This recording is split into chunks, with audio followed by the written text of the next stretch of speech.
Mis estimados estudiantes, buenas tardes nuevamente. Quería consultar si pueden visualizar la pantalla. ¿Me confirman, por favor, si me ven y me escuchan bien? Ojalá que, como les dije el día del lunes anterior, si gustan, ojalá puedan abrir sus cámaras para poderlos saludar y para poderlos reconocer también.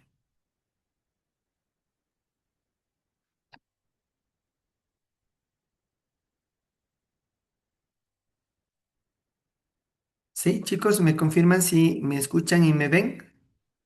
Y si se ve la pantalla, por favor me confirmen. Sí, chévere. Muchas gracias, mi estimada Melissa, una excelente tarde. Bueno, como algo adicional dentro de la anatomía interna sobre la anatomía endodóntica está la anatomía interna de los dientes temporales, de las piezas deciduas o dentición primaria. ¿Sí? Que es este juego de 20 piezas dentales que tienen los niños. Mencionar, me imagino que muchos de ustedes, cuando estuvieron en su año de salud rural, les tocó vivir una etapa de atención pediátrica, obviamente con las limitaciones de tal vez no contar con todo lo necesario para hacer un tratamiento de endodoncia en condiciones. Y obviamente ustedes, muchas piezas seguramente temporales las debieron haber extraído y pudieron notar, tanto en su anatomía externa como interna, que esta difiere mucho. Tenemos coronas más pequeñas en sentido vertical, más anchas en sentido mesiodistal, con raíces muchísimo más acintadas, ¿sí? Muchísimo más acintadas y que a diferencia de la anatomía propia de un diente definitivo, este es mucho más delgado y también tiene un factor fisiológico adicional que es muy importante en considerar en endodoncia, que es la risólisis dental. ¿Sí? Que obviamente nosotros no es o no tenemos un parámetro exacto. Si bien, por ejemplo, en el caso de los localizadores foraminales, en el caso de los localizadores foraminales, está contraindicado en el uso de justo en piezas deciduas, aunque hay otros artículos que sí apoyan o que sí mencionan que funciona la utilización de localizadores foraminales en piezas temporales.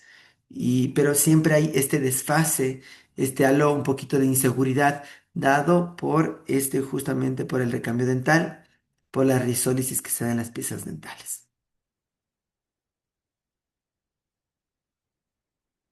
¿Sí? Vale notar que la cámara pulpar en piezas deciduas es muchísimo más amplia, muchísimo más vascularizada que los dientes deciduos, que los dientes, perdón, definitivos. ¿Sí? Entonces, la cámara pulpar sigue un contorno externo de los dientes, ¿sí? Muy similar a lo que habíamos mencionado en los dientes definitivos. Presenta tres proyecciones en el borde incisal que van de la mano a la misma forma que tienen los mamelones en las caras vestibulares de las piezas dentales anteriores. Obviamente, presenta una cámara muchísimo más amplia en sentido mesiodistal, ¿sí? Y mayor diámetro por su mayor diámetro incisal. Su conducto radicular desde el piso, recordemos que en piezas anteriores, canino a canino, mejor dicho, desde los premolares a premolares, las piezas suelen tener, sí, bueno, perdón, de canino a canino, tal vez los premolares que presenten un piso virtual sean los premolares inferiores. O sea, que no se visualice un piso. ¿Sí? Mientras que los premolares superiores presentan piso, sino que generalmente este piso inclusive se ve en el tercio cervical radicular, en ese tercio. El canal pulpar es único y amplio, aspecto ovalado, casi en sus tres tercios. Recordemos nuevamente que como clasificación o por ejemplo para descripción topográfica, anatómica de los conductos radiculares, los vamos a determinar por tercios. Tercio cervical, tercio medio, tercio apical.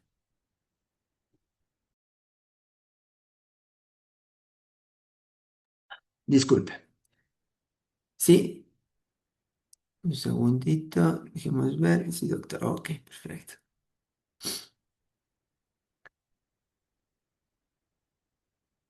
El incisivo central y lateral inferior primario, ¿sí? La cámara pulpar, como menciona, sigue el contorno externo de los dientes, presenta las tres proyecciones que lo que había mencionado van acorde a los mamelones vestibulares. Su conducto radicular es amplio ovalado en todos sus tercios, ¿sí? No presenta demarcación entre cámara y canal radicular, lo que había mencionado. Topográficamente nos la imaginamos el piso de cámara pulpar. Caninos superiores e inferiores primarios, ¿sí? Y por eso es que situaciones, situaciones anatómicas que presenten alteraciones dentales de origen genético, como por ejemplo amelogénesis imperfecta, dentinogénesis imperfecta, displasias dentinales, ¿sí? Es algo que nosotros, que el clínico de práctica general tiene que tener muy en cuenta y saber diferenciar entre estas alteraciones que no tienen nada que ver con caries dentales. Si es verdad que se pueden ver afectadas por la caries, pero tienen un origen tienen un origen o una causa genética. Entonces es muy importante recordar esto, ¿sí? Y obviamente la cámara pulpar de las piezas deciduas es muchísimo más amplia, así que caries interproximales suelen ser muchísimo más peligrosas para llegar a tener exposición o contacto con el complejo dentino pulpar, ¿sí? Miren, presento un cono pulpar, obviamente, dado que la cámara pulpar tiene una forma como de lanza, así como es la forma de la corona de las caninos. Su conducto radicular igualmente es único y amplio. Sí, algo que hay que anotar, como yo les mencionaba, y tienen que ustedes siempre tener en mente, es justo en el caso en la anatomía especialmente, perdón. En el caso de las piezas deciduas, es siempre recordar la cronología de erupción, de recambio dental, cómo va a ir su risólisis, ¿sí? Recordemos que, aunque tomemos una radiografía periapical, ¿sí? Una radiografía periapical, y permítanme, les quiero compartir, permítanme, eso vamos a compartir. Quiero mostrarles, ¿sí? Sí, radiografías, ¿sí? Radiografías de piezas deciduas. Sí, es muy importante porque eh, nosotros vamos a tener, chicos, la imagen en nuestra mente, la imagen anatómica, pero esa también tenemos que extrapolarla, perdón, tenemos que extrapolarla con la imagen, sí, con la imagen o con la anatomía radiográfica. Pero estoy buscando. Ujú. A ver, justo de Jairito acá. Mire. Sí, entonces, por ejemplo, no sé si alcanzamos a ver, ¿sí? Una pieza decidua, miren, precisamente un canino, inyector, miren cómo va. A ver, pongámosles ustedes por acá, muy bien. Vemos la anatomía radiográfica. Vemos, ¿sí? Vemos cómo está la raíz y que ya muestra principios de rizólisis, incluso de reabsorción externa, porque miren la superposición del canino, perdón, del premolar. ¿Sí? La superposición del premolar. Entonces, algo para tomar en cuenta, ¿sí?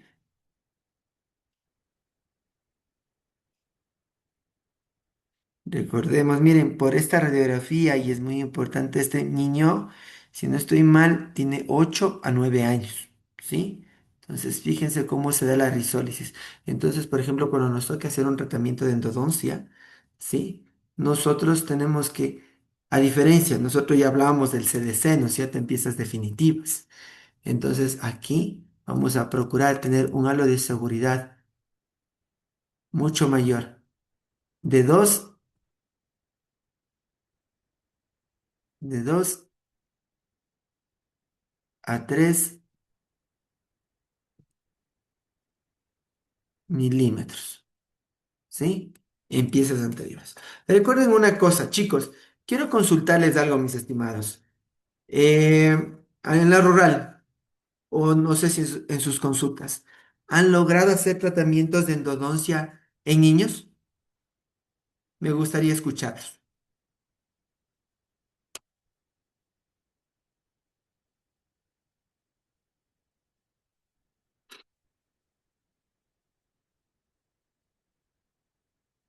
Bueno, en mi caso no. Buenas tardes, doctor. ¿Cómo está? Muy buenas tardes, mi estimado. No ha tenido la oportunidad de hacer tratamientos de pulpectomía en niños, ni de piezas anteriores, ni o de posteriores. Ahora no. Ay, ok, muy bien. Porque justamente dentro de mi planteamiento de clase, porque les cuento que eh, no sé si lo sabían, pero bueno, la base o el fuerte de este diplomado sí va a ser la instrumentación manual y la inducción a la mecanizada. Y les cuento algo que les resulta fabuloso, especialmente para los odontopediatras, ¿sí? Es justamente la que ya hay instrumental, ya hay limas endodónticas mecanizadas rotatorias para piezas deciduas. ¿Sí me comprenden? Y esto es algo que vale la mano mencionarlo, ya que estamos hablando de anatomía interna, es que en un tratamiento de pulpectomía o necropulpectomía en piezas deciduas, chicos, porque seguramente les va a tocar. O cuéntenme aquí, de cuando a ustedes les llega pacientes pediátricos, ¿los atienden o de plano los refieren? Yo lo refiero, doctor. Yo lo refiero.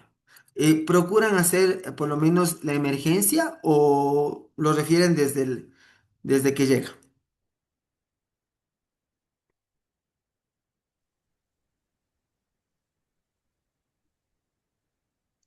Buenas tardes, Doc. Yo no atiendo niños. No me No gustan los atienden. niños. No me gustan los niños. Ok, No. Ajá. ok, comprensible. Bueno, sí es verdad que hay muchos colegas que en verdad no les gustan, pero ¿por qué lo traigo a mención? Ya vimos el lunes pasado lo que es anatomía endodóntica en piezas definitivas, pero vale la pena también mencionar en deciduas. Vale la pena mencionar en deciduas porque vamos a tener muchos pacientes niños. Y si tal vez nosotros no implementamos el tratamiento de endodoncia con ellos, obviamente por varios factores, porque seguramente sí pueden llegar a tener niños que sí sean colaboradores, ¿sí? O por lo menos, mis estimados colegas, les invito a atender las emergencias. Eso es muy importante, atender las emergencias, no dejar aliviar esto, ¿no? Conocer, conocer la anatomía endodóntica de las piezas de cielo es importante. Ven que las cámaras son muy amplias, el grosor del esmalte es muy pequeño, muy delgado. Ya vemos las condiciones de aerosoles que se presentan en las piezas dentales y que hay que considerar. Pero si no hacemos el tratamiento de endodoncia per se, por lo menos hacer el acceso, el drenaje si fuera necesario. Recuerden que justo mencioné la clase anterior. ¿Alguien me recuerda si presentamos necrosis pulpar con absceso periapical agudo, supurativo, necrótico? ¿Cómo hacemos o que recuerdan con qué irrigamos para promover el drenaje del conducto? ¿Recuerdan? Suero fisiológico. Sí. Suero fisiológico. Y recuerdan qué fenómeno evitamos al no irrigar con hipoclorito en primera instancia. ¿Alguien recuerda? La saponificación. Perfecto, saponización, justamente para evitar eso, para evitar el dolor posoperatorio. Y eso tanto en adultos como en niños. Sin embargo, bueno, esto quería indicarles estas imágenes, bueno, coronas, sí. Bueno, aunque soy endodoncista, sí, a mí sí me ha tocado atender niños, bueno, con el apoyo de mi esposa en el caso de tratamientos de endodoncia. ¿sí? Entonces, eh, es muy probable que pacientes de este tipo les llegue a sus consultas. Bueno, sigamos. Molares superiores primarios o deciduos, ¿sí? Eh, a diferencia de los definitivos, la proyección de los conductos se va a encontrar justamente en el centro. Recordemos que en los definitivos están en el centro, pero un poquito orientado hacia mesial.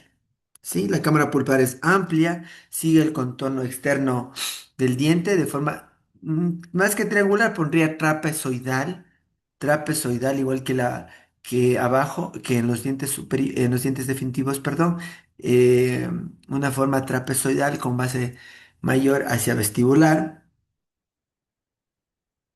Su vista desde oclusal presenta una forma de triángulo de vértices redondeados propios de la forma de la cámara pulpar con sus proyecciones de los conos pulpares. ¿Sí? Presenta tres conos pulpares, mesiovestibular, palatino, vestibular. En ocasiones puede presentar un cuarto cuerno pulpar. Debajo de las proyecciones de los cuernos encontramos las entradas de los conductos. Muy similar también a lo definitivo que perpendicularmente vamos a encontrar en relación a los cúspides de las piezas dentales. ¿Sí? ¿Ok? Aquí, a diferencia de los definitivos, es más frecuente la presencia de tres conductos. ¿Sí? Aquí no se suele presentar el cuarto conducto. ¿Sí? Y hay una particularidad, mis estimados colegas, como ustedes pueden ver. ¿Sí? Perdón, voy a... Sí, les quiero indicar estas imágenes, ¿sí? Si ven que la mayoría de conductos, tanto en piezas anteriores como posteriores, en piezas primarias o deciduos, casi en toda su longitud, en sus tres tercios, cervical, medio y apical, se ven redondeados, ¿sí? Bueno, salvo un poco el palatino y el distal de los molares superiores e inferiores respectivamente, que tienen un poco más ovalado, ¿sí? Entonces, esto permite una más fácil instrumentación. Sí, y recuerden un detalle, a diferencia, a diferencia de las piezas definitivas, en piezas deciduas no hay instrumentación, no vamos a hacer conformación, no hacemos crown down, o sea, no hacemos trabajo cervical mayormente, no hacemos step back, no hacemos técnicas de retroceso, simplemente lo que retiramos es toda la matriz orgánica del complejo dentino pulpar, ¿sí? Todo el tejido pulpar o toda la descomposición o los subproductos de descomposición de la pulpa dental. ¿Sí? Recordemos eso, diferenciar entre piezas definitivas y deciduas. En definitivas nosotros conformamos, porque primero vamos a tener un periápice estable, ¿sí? Un periápice estable. Tal vez la única razón anatómica, o perdón, la única razón anatómica arbitraria que se podría presentar en piezas definitivas sería temas como anquilosis, temas de hipercementosis, ¿sí? Entonces, cosas como esas pueden alterarnos anatómicamente nuestro CDC, nuestras zonas de trabajo. Mientras que en las piezas deciduas es justamente el fenómeno de risólisis radicular. ¿Sí? Primeros molares inferiores primarios, igual cámaras pulpares bastante amplias con estas curvaturas, con estos cuernos que siguen justamente la morfología de las piezas dentales. Fíjense también cómo es la presentación, aunque ovales son sensiblemente más redondeadas, más circulares, ¿sí? Generalmente, aunque veo que tal vez no tienen mucho interés por el tratamiento en niños, pero se los menciono generalmente, se aplica una o dos instrumentos dada la anatomía de los conductos, ¿sí? Recuerden que no se necesita confeccionar, no se necesita conformar las piezas dentales. Y como les decía, si ustedes se están dando cuenta en casi la mayoría de las piezas dentales, son redondeadas. Cuéntenme ustedes, ¿qué tipo de instrumento manual utilizamos en piezas de sidos? ¿Alguien me recuerda?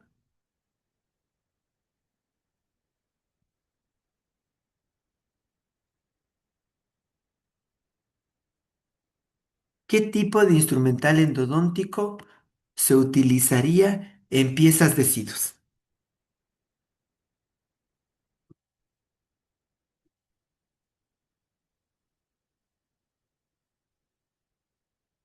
¿Alguien recuerda?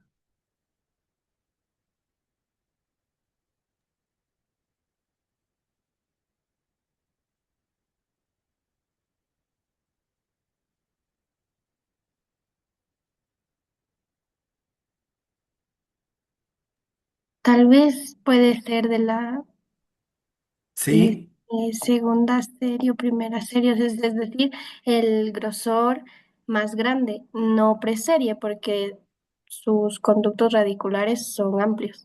son amplios. Muy bien, sí, es verdad. Generalmente no vamos a utilizar preseries, pero lo que vamos a utilizar son por la confección, por la forma de la mayoría de los conductos de las piezas deciduas, vamos a utilizar limas Gestro, limas H, ¿sí?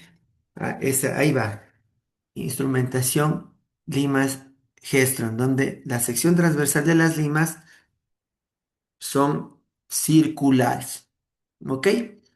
A ver, ahora les quiero presentar esta otra presentación. Sí, son las limas Gestro. Y antes de empezar con esto, que es un poquito también de generalidades, de cosas, de emergencias endodónticas, que es muy importante conocer, eh, ¿alguien me puede decir qué cinemáticas manuales nomás se emplean en endodoncia o cuáles ustedes? Cinemática, recuerden, cinemática es la forma en que yo muevo la lima.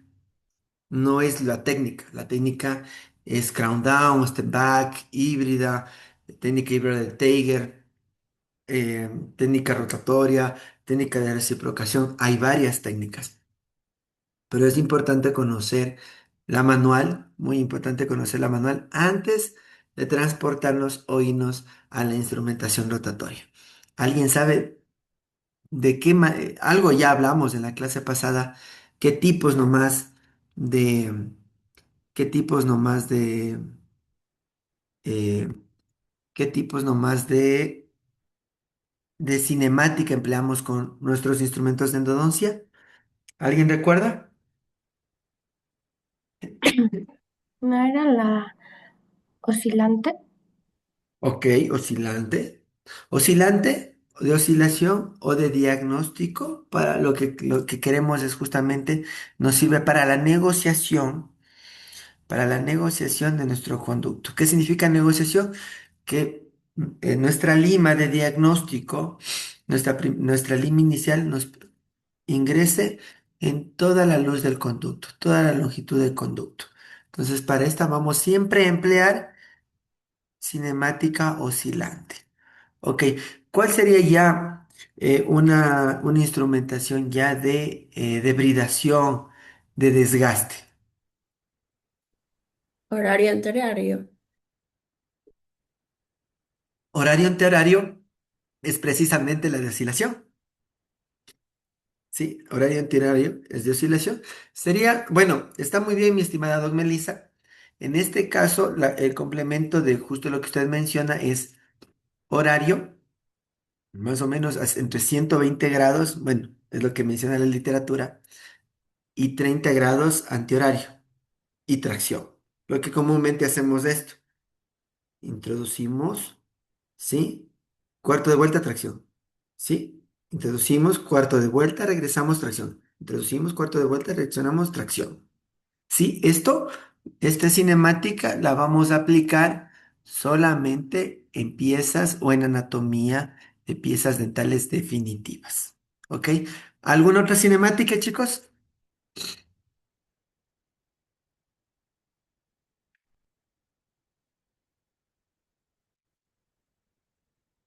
¿No? El in-out. El in-out. Entrar, salir, entrar, salir, entrar, salir, entrar, salir. Recapitulamos. Tres básicos movimientos. ¿Sí? Es muy importante. Ya vamos, cuando llegue el momento en la instrumentación mecanizada, es algo lindo porque la máquina es la que hace todo, ¿no? Entonces, es oscilación, ¿sí? O justo lo que mencionaba la doc Melissa, que es horario y antihorario, ¿sí? No sobrepasando los 30 máximo hasta 50 grados positivos y regresamos los mismos 50 grados, ¿sí? Corto, retorno. Corto, retorno. ¿Sí? De esa forma nosotros respetamos la anatomía interna de las piezas dentales y evitamos no sobreinstrumentar, o en este caso no sobredesgastar las piezas, las paredes axiales de mi conducto. ¿Ok? Entonces, oscilación. ¿Sí? Introducción, cuarto de vuelta, tracción, ¿sí? Que ya es mi cinemática de instrumentación o de debridación de del conducto radicular, ¿sí? Para conformación. Y que obviamente, imaginemos el conducto, ¿no es cierto? Ya nos hemos imaginado. Pensemos como, ¿sí? Como se acuerdan de los puntos cardinales que nos enseñaron en la escuela, ¿no es cierto? Esos puntos cardinales en endodoncia básicamente es vestibular, bucal, bucal refiriéndome a palatino y lingual, mesial distal y sus intersecciones. Este dato anatómico también es muy importante incluso cuando hacemos instrumentación mecanizada. Más adelante lo sabrán, se han de dar cuenta porque entonces también tenemos vestíbulo mesial, vestíbulo distal, mesiopalatino o mesiolingual, distopalatino o distolingual. ¿Sí? Y in-out, introducción y tracción, sin hacer nada más que eso, sin mover ni un grado, ni de manera positiva ni de manera negativa. Esto se utiliza para instrumentación en conductos, en anatomías de piezas deciduas y también para el trabajo o la conformación cervical, ¿sí? Para las primeras etapas de la conformación de nuestro sistema de canales, ¿sí? Ok. Bueno, avancemos y vamos a mencionar un poquito sobre emergencias odontológicas, que también veo que es un tema importante. Emergencias odontológicas, urgencia y emergencia, sabemos que la diferencia entre ellas es justamente si es que hubiese comprometimiento de la vida. Gracias a Dios, bueno, casi en odontología no hay mayor problema, no hay mayores situaciones de emergencia. Sin embargo, abscesos apicales agudos, especialmente en el en la zona mandibular, puede que comprometan la zona del cuello, puede generar una emergencia, ¿sí? Puede generar una emergencia.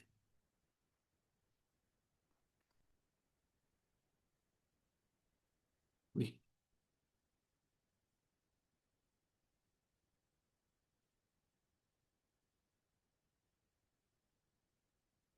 perdón, se me movió.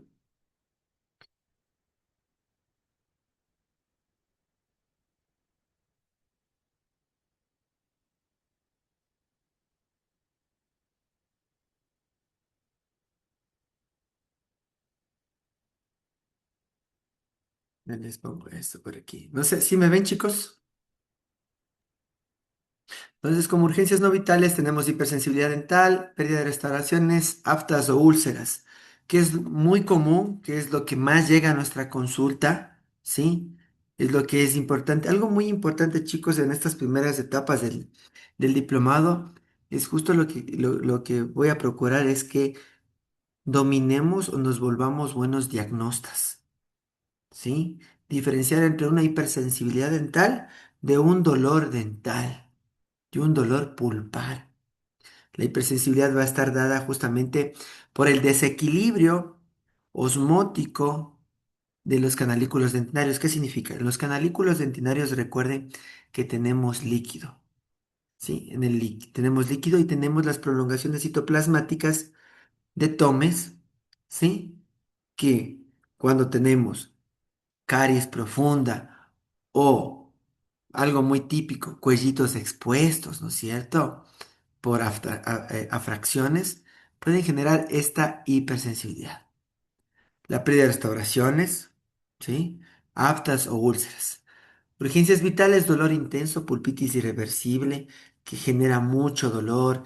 que genera imposibilidad e incapacidad en en el paciente, abscesos localizados, especialmente, especialmente premolares y molares superiores, que incluso pueden llegar a ser focos infecciosos dentales para procesos de sinusitis, por ejemplo, así como en el tracto inferior, que puede llegar a generar infecciones o puede generar la famosa angina de Ludwig, ¿sí?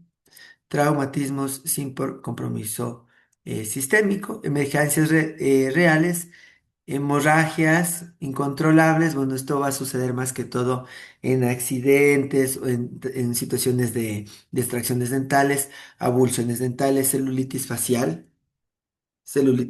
incluso que ya comprometa, como le digo, ciertas estructuras anatómicas como lo son la zona del cuello, así como de los senos paranasales. Otra emergencia real, sí, es la anafilaxia, sí, que es, bueno, eh, algo como algo positivo, tal vez no es tan común, aunque sí es una situación real que puede pasar en otras consultas odontológicas. Por ejemplo, yo, y es algo, bueno, voy a comentar, voy a sugerir algún momento también a la academia para que se haga tal vez un cursito justo de emergencias, justamente con relación a las anafilaxis. Por ejemplo, qué medicamentos, y se los mencionaré cuando lleguemos a esa etapa, qué medicamentos nosotros como endodoncistas debemos utilizar.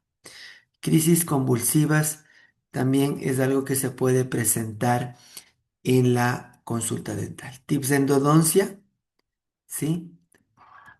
Perdón, les paso ahí, justo era unos videos de unos exalumnos míos de la universidad, bueno, más que todo dando sus testimonios de cómo fue su año de salud rural, ¿sí? No que este mismo tema me es importante mencionarlos. Mis estimados estudiantes, en sus consultas, quiero preguntarles, ¿qué historia dental utilizan? ¿Qué historia clínica dental utilizan? ¿Utilizan el formulario 033 del Ministerio de Salud Pública o utilizan una historia clínica que ustedes han implementado, que han desarrollado, de los que hayan sacado del internet o que hayan buscado de alguna fuente? ¿Alguien me puede comentar esto?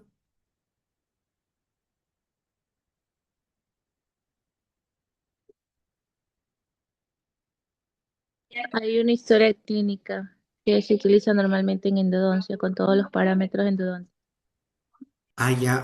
Tenemos, usted utiliza bueno, me referí inicialmente a una historia en la consulta odontológica, pero tenemos una historia clínica en endodoncia. Perfecto. Esto es algo muy importante, ¿sí?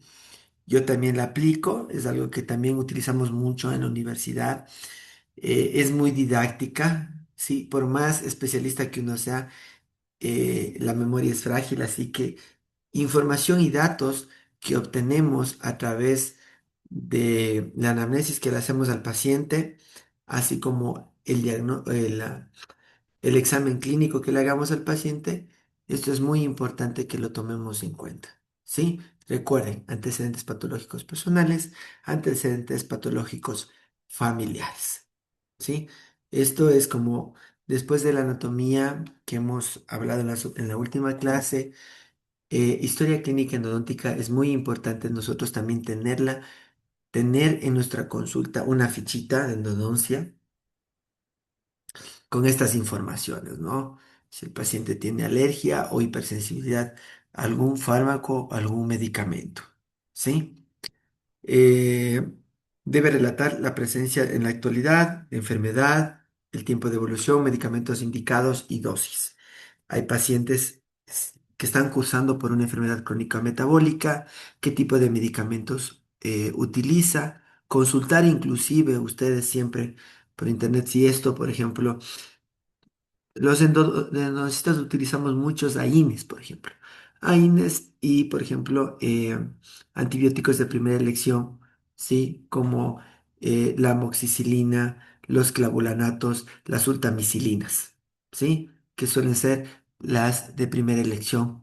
así como también tenemos unas de segunda elección, especialmente para los pacientes que presenten alergias, ¿sí? A las penicilinas. En este caso sería, por ejemplo, una clindamicina. Entonces, por ejemplo, vamos anotando eso y ya vamos sabiendo estos tips que les estoy mencionando, ¿sí? Entonces, antecedentes médicos, los cardiovasculares, pulmonares, digestivos renales, hematológicos, neurológicos. Yo en clases justo también les hablaba a mis estudiantes, yo les preguntaba, chicos, ¿ustedes saben qué tipo de sangre son? Mucha gente no lo sabe, ¿sí? Es muy importante en salud conocer esto, conocer los antecedentes familiares, patológicos familiares también, conocer que las mujeres tienen una tendencia de tipo hereditaria mucho para las enfermedades crónico-metabólicas, como la diabetes, como la hipertensión, como el hipotiroidismo, ¿sí? Algo que, bueno, no diría que está de moda, pero algo que actualmente se visualiza mucho más, enfermedades neurológicas, las enfermedades mentales. ¿Y por qué se los hago mención o qué tendría que ver con odontología y en particular con endodoncia? Es justamente porque hay personas que toman incluso medicamentos psiquiátricos que interfieren con la cicatrización de nuestros tratamiento endodóntico. Hace un par de años, después de hacer un retratamiento en un paciente, obviamente tocó también hacer cirugía parendodóntica. ¿Sí? Cirugía parendodóntica, curetaje óseo y además apicectomía. ¿Sí? Y obviamente regeneración ósea guiada. ¿Qué es lo que ocurre? El paciente estaba tomando ansiolíticos, estaba tomando antidepresivos, lo que generó que tenga una cicatrización por segunda intención, incluso parte del injerto que se colocó se perdió, pero bueno, gracias a Dios todo marchó bien. Entonces, muy importante ahora, porque no se imaginan cómo ha subido la tasa de personas que están consumiendo, algunos con prescripción, otros sin prescripción, medicamentos de tipo neurológico, ¿sí? O de tipo psiquiátrico. No sé si alguien dentro de la clase ha tenido la posibilidad de atender a un paciente psiquiátrico.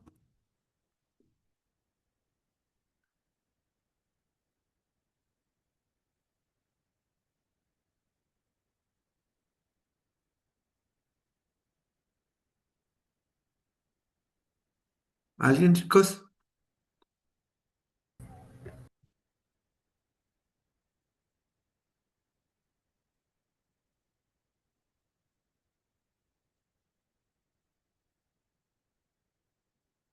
Mm, sí,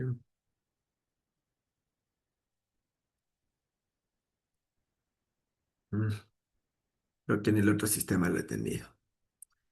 Quiero indicarles justamente una endodoncia que hizo una paciente con diagnóstico de esquizofrenia. Por ejemplo, la anestesia prácticamente no le hizo nada, ¿sí? O sea, tenemos que hacer una sinergia, inclusive, importante, una sinergia. Obviamente, recordar cómo hacer también una valoración de dosis máximas de anestesia, ¿sí? Recuerden que nuestro cartucho de anestesia tiene 1,8 mililitros. En el lidocaína tenemos 2%, mepibupivacaína al 3%, ticaína al 4%. Y vamos a tener una media de más o menos, en el caso de la lidocaína, que es la que más utilizamos, de 38 miligramos por kilogramo de peso en nuestro paciente. Entonces, hacer justamente la interacción de nuestros pacientes, especialmente tomar en cuenta en pacientes que les acabo de mencionar, crónico-metabólicos, así como pacientes que utilicen este tipo de medicación, ansiolíticos o antidepresivos, que generalmente en la medicación, el anestésico no, no suele ser muy eficiente en este tipo de pacientes.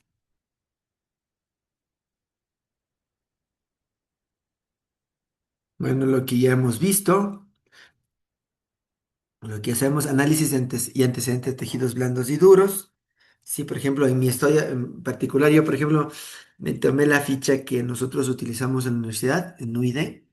Entonces, por ejemplo, ahí también hacemos un análisis de antecedentes tejidos duros y blandos de manera clínica, así como también hacemos una breve descripción de manera radiográfica. Entonces, en los tejidos blandos vamos a ver cómo están sus labios, eh, porque chicos, mis estimados colegas, no nos fijemos solo en la pieza dental, porque, por ejemplo, ustedes ven aquí en la imagen de un proceso fistuloso. Sí, pero si el paciente tiene una cavidad bucal bastante bien, no hay mayor presencia de sarro o placa, sí, va a tener mejor pronóstico para nuestro tratamiento de endodontica versus un paciente que tenemos bolsas periodontales, tenemos recesión, presencia de cálculo, de sarro, paciente fumador, etcétera. Entonces, la importancia, porque justamente la coloración, el brillo, la textura, sí, mis estimados colegas, palpen, sientan, vaya, pues observen la brillantez de los tejidos. Si bien es cierto, nuestras encías, por la anatomía que estudiamos desde la universidad, mencionan que nuestras mucosas es de un color rosa pálido, pero es un color rosa pálido brillante. Si hay alguna, si hay alguna alteración, alguna patología, este se vuelve parca. Por ejemplo, aquí vemos soluciones de continuidad, heridas, aftas.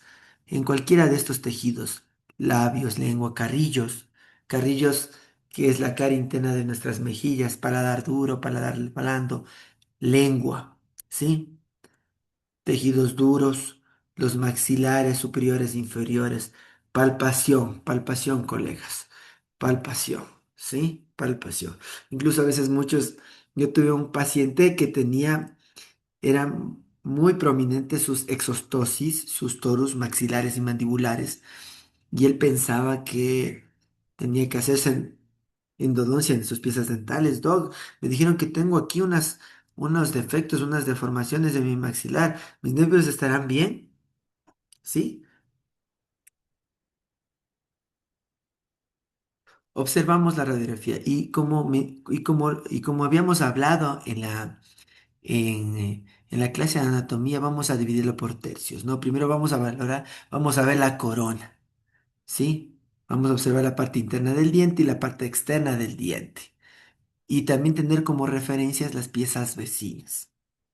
Para, si vemos que una pieza vecina obviamente está en normalidad, nos da la par visual, ¿sí? Y podemos diferenciarlo mejor, podemos constatarlo mejor, tener mejor ese análisis diferencial. Entonces, por ejemplo, tenemos estas radiolucideces en el tercio, en la zona coronal, en el tercio, tanto en la parte incisal, perdón, en la parte oclusal y distal de la pieza dental.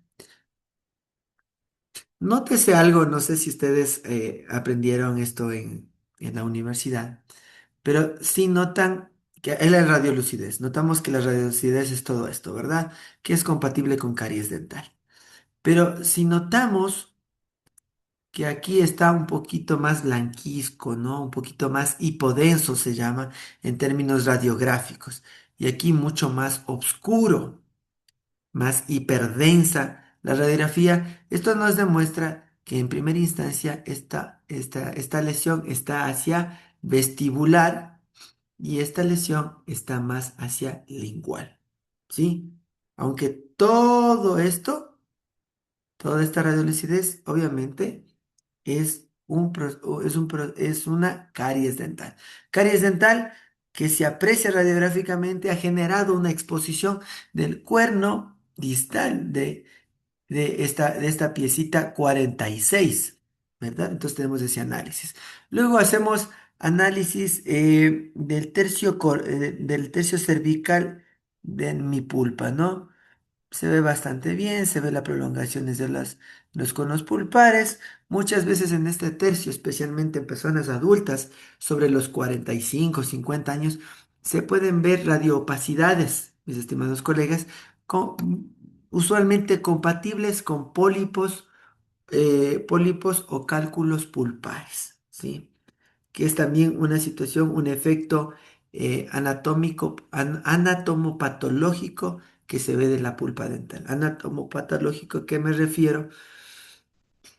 Se genera una cristalización de la pulpa generando estos pólipos en la cámara, lo que muchas veces nos genera cierta dificultad al momento de buscar o de explorar mi zona de canales. Tercio cervical radicular, normal. Tercio medio radicular, normal, sin presencia de ninguna alteración o ningún problema radiográfico.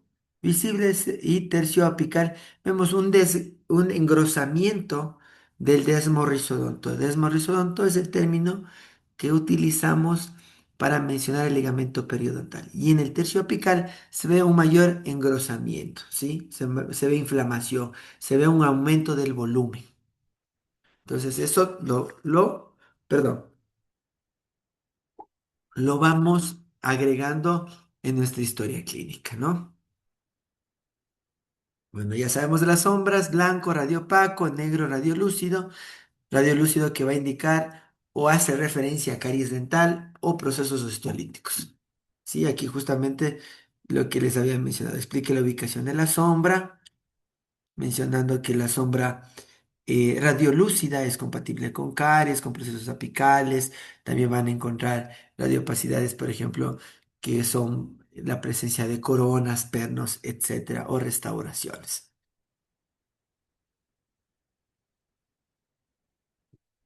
Las pruebas térmicas que utilizamos, eh, mis estimados colegas, ¿alguien conoce algún otro tipo de pruebas para pruebas de sensibilidad dental, aparte de las pruebas térmicas?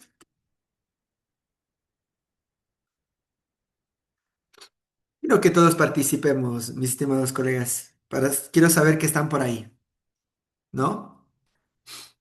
Por ejemplo, cuando hacemos pruebas de sensibilidad, solo hacemos frío y calor. ¿Alguien conoce algún otro tipo de pruebas de vitalidad? ¿Ok? Recuerden también hacer palpación, percusión. Palpación. Sí, muy bien, mi doc Rosa. Palpación, percusión, porque por ejemplo, si presentamos una fístula al paciente, si el paciente dice, me duele, doctor, al masticar, hacemos percusión con el mango del espejo. No, no es cierto, porque vamos a exacerbar el dolor. Ya es evidente que el paciente va a tener una reactividad dolorosa a nivel de ese tercio, ¿sí? Entonces, chicos, estos parámetros es algo que debemos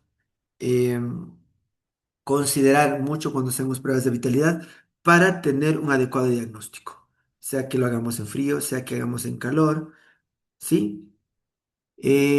La intensidad del dolor, ¿sí? La intensidad del dolor, la duración del dolor, ¿sí? Y obviamente qué genera ese estímulo doloroso. Entonces, por ejemplo, independientemente si es con frío o con calor, si el estímulo doloroso, ¿sí? Al estímulo persiste y va aumentando y se exacerba, estaremos hablando seguramente de una pulpitis, bueno, que antes conocíamos como irreversible. Actualmente es leve, moderada y severa. Entonces vamos a tener esta escala, ¿no? De dolor. ¿Cuánto le duele del 1 al 10? Entonces ahí vamos a determinar si es viable o no es viable hacer un procedimiento de endodoncia. Recuerden que también podemos hacer tratamientos de endodoncia conservadores. Entonces, fíjese lo importante de nuestro diagnóstico. Pruebas periodontales también, que esto nos sirve justo en la vitalidad. Recuerden que también podemos llegar a tener trastornos endoperidontales, mis estimados colegas. ¿Sí? Percusión vertical, lateral. Generalmente la vertical, si es reactiva, nos puede indicar la presencia, como vieron en la imagen anterior, de un proceso infeccioso apical. ¿Sí? Mientras que una lateral nos puede indicar ya un daño o un deterioro en la inserción del ligamento periodontal. Presencia sí hay de movilidad y más aún si hubiese bolsas. Aunque ustedes no lo crean, por ejemplo, en el kit endodóntico debemos tener una sonda periodontal. ¿Sí? Una sonda periodontal. Recomiendo la sonda de Hu, sobre la de Carolina, sonda de Hu. Recomiendo que tengan en su arsenal, en su instrumental de endodoncia, vamos a ir viendo lo de los instrumentales, una sonda Hu. Entonces, vamos a determinar dos cosas, perdón, tres cosas en nuestra historia clínica endodóntica: diagnóstico pulpar, hipersensibilidad dental, pulpitis en sus tres escalas, necrosis, así como también afección o como ahorita justamente lo menciona la Asociación Americana de Endodoncia, alteración no clasificada. Sí, pero prácticamente para nuestros procedimientos esa no nos interesa más que todo lo que justo es pulpitis y necrosis. Diagnóstico periapical con la radiografía, vamos a determinar si tenemos un periápice sano, ¿sí? O un periápice en el que ya se vea un absceso o una osteólisis a ese nivel. Tratamiento, pulpectomía de pieza tal. necropulte- necropulpectomía de pieza tal. Y aunque por docencia se utiliza una clasificación en que es donde se menciona la necropulpectomía como uno, para las necropulpectomías que hacemos en un complejo dentino pulpar donde hay necrosis pulpar, pero sin lesión apical, la denominaremos necropulpectomía uno y necropulpectomía 2 cuando hacemos un proceso endodóntico en una pieza necrótica y que presenta una lesión apical. ¿Sí? La bioseguridad es importante, fundamental en nuestra consulta. ¿Sí? Siempre poner barreras físicas. Recuerden que la endodoncia está categorizada, justo Machado en un artículo más o menos ya de tiempos, me parece que es de los 80. Él mencionaba que la endodoncia es una microcirugía, ¿sí? Machado y Mario Roberto mencionaban que es la endodoncia es una microcirugía. Pues nosotros tenemos nuestro propio campo quirúrgico. Entonces, aquí, por ejemplo, les traigo cómo sería la presentación ordenada de nuestro instrumental, de nuestro equipo endodóntico. Miren cómo tenemos espejos, exploradores del 5, pinzas algodoneras, nuestro DG16. Queridos colegas, ¿quién no tiene un DG16? Me gustaría preguntar. ¿Hay alguien aquí en el aula que no tenga? Les digo una cosa. Desde que, desde que hago endodoncia, que es muchísimo anterior incluso a mi especialidad, yo podría considerar que incluso antes que mis limas en el grado de importancia, el DG16 es importantísimo en mi instrumentación endodóntica. ¿Alguien de casualidad no tiene? Y está bien, ya ahorita sabiendo esto lo va a tener. ¿Alguien tal vez no tenga un DG16? Bueno, en mi caso sí lo tengo. Muy bien, gracias, mis Rose. Mi querida Melissa, Tatiana. Eso, con todo también, si no lo ponemos en el chat. Y les recomiendo el de G16, ¿no? El de G16, que es de la marca Maylefer, ¿no? Porque también hay versiones eh, que no son de marca, pero no son muy buenas, justamente para la instrumentación. A veces uno quiere detectar y las puntas se rompen o se doblan. El de G16, chicos, es como, es como el palito que tienen las personas no videntes para orientarse. Es como el bastón de las personas no videntes para orientarse. Sin DG16, nosotros como endodoncistas no nos podemos orientar. Aunque tengamos magnificación, es necesario. Es que De eso nos hecho, ayuda, disculpe, doctor, eso nos ayuda a buscar el conducto, el exacto, oculto. nos ayuda, exacto. Va justamente en la entrada de los canales, justamente se va a quedar atrapado algo que, aunque tengamos nuestros exploradores convencionales, no van a resultar, no va a funcionar. Entonces tenemos esa sería nuestra instrumentación básica como endodoncistas. Aquí también le agregamos a lo que ya mencionaba una sonda periodontal tipo Who. Tenemos también nuestro perforadora de dique, nuestro portaclamps, ¿sí? Siempre también nuestro carpool, ¿sí? Eh, Siempre recomiendo, chicos, mis estimados estudiantes, tengan no solamente lidocaína, sino mepivacaína también. Les va a ayudar mucho. Les va a ayudar mucho en ciertos casos, especialmente para bloquear justamente las piezas mandibulares. Va a ayudar mucho para piezas mandibulares. ¿Ok? Ayuda, genera sinergia. ¿Qué más tenemos en nuestro instrumental?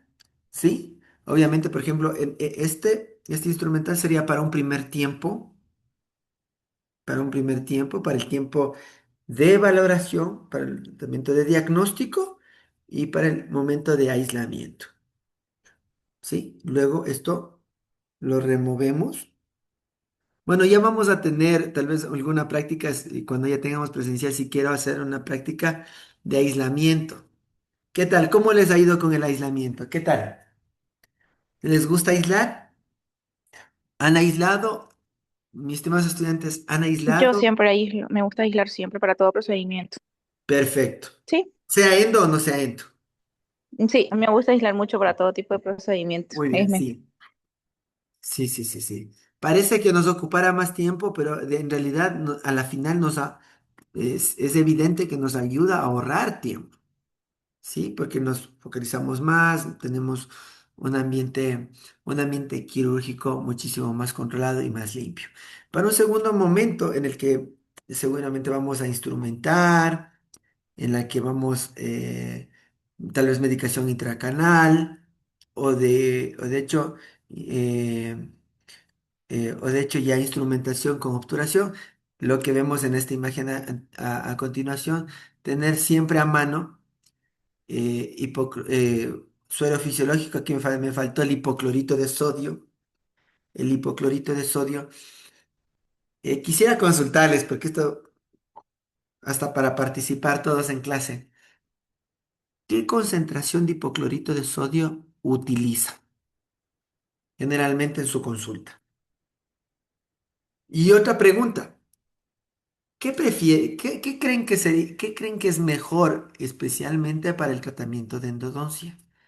¿El hipoclorito? Quiero dejar esta pregunta detonante. ¿Qué sería mejor, el hipoclorito o la clorexidina? ¿O será mejor mezclarlas?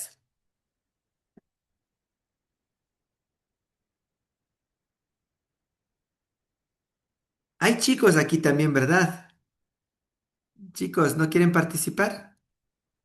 Mi estimado Ángelo, no sé si estaba Víctor por aquí también, no sé, no le había visto.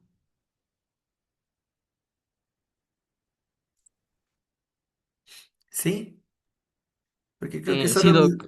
dígame, mi doc, Disculpe, o sea, su pregunta fue como que ¿cuál sería mejor para hacer el procedimiento de o endodoncia? sea, para hacer endodoncia, ¿qué Según utiliza? tengo Me entendido, imagino que todos hemos hecho endodoncia aquí en esto, posiblemente no, tal vez no a un nivel tan especializado, pero para hacer endodoncia, ¿qué preferiríamos utilizar? ¿Qué prefiere usted utilizar? ¿Hipoclorito de sodio o clorexidina? el hipoclorito de sodio, porque tenía no me acuerdo exactamente cuál era la propiedad que no tiene la clorexidina para justo en el procedimiento. Ya lo vamos a mencionar. En Y mi sabe, caso, en mi caso, mi opinión, bueno, depende del tipo de bacteria que tenga el paciente en su dientecito.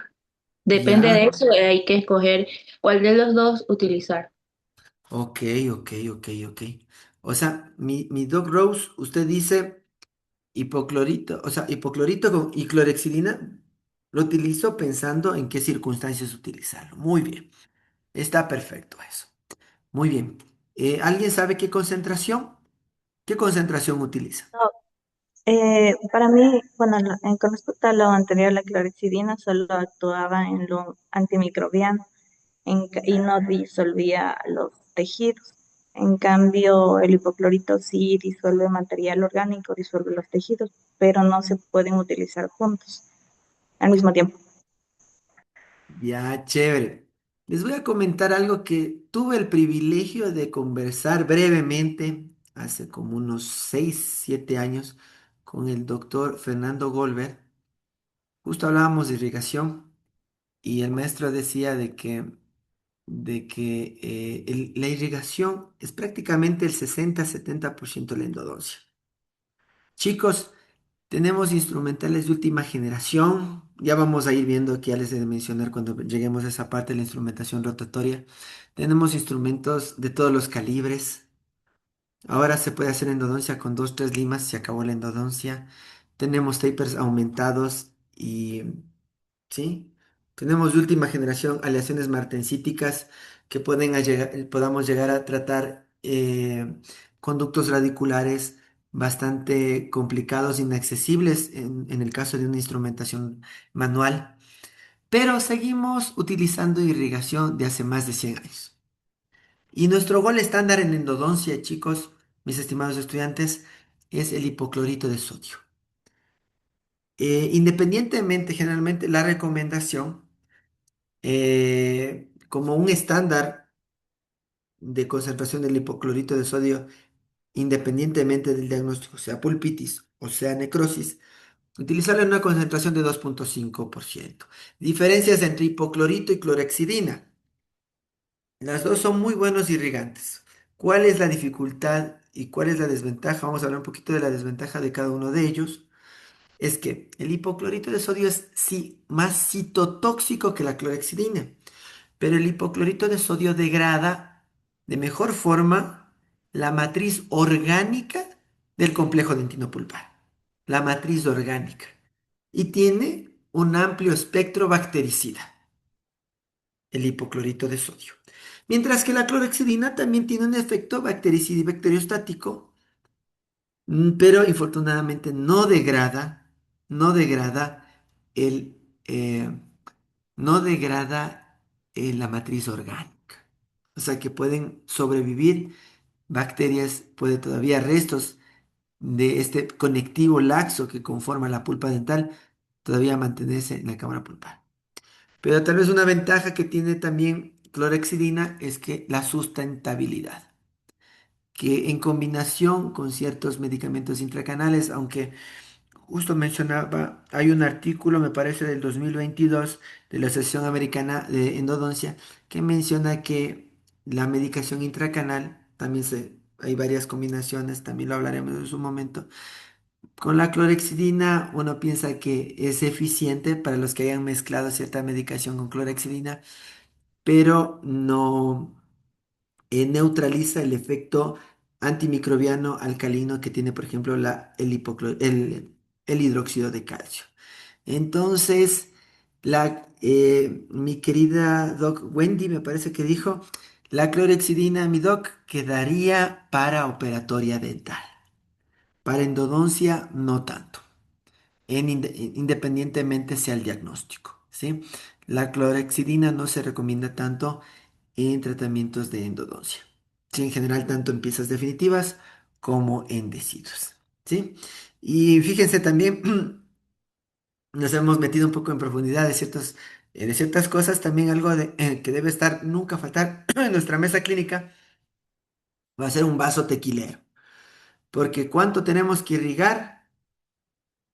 Hay artículos que mencionan que una media de irrigación debería ser entre 15 a 20 mililitros por conducto en una cita.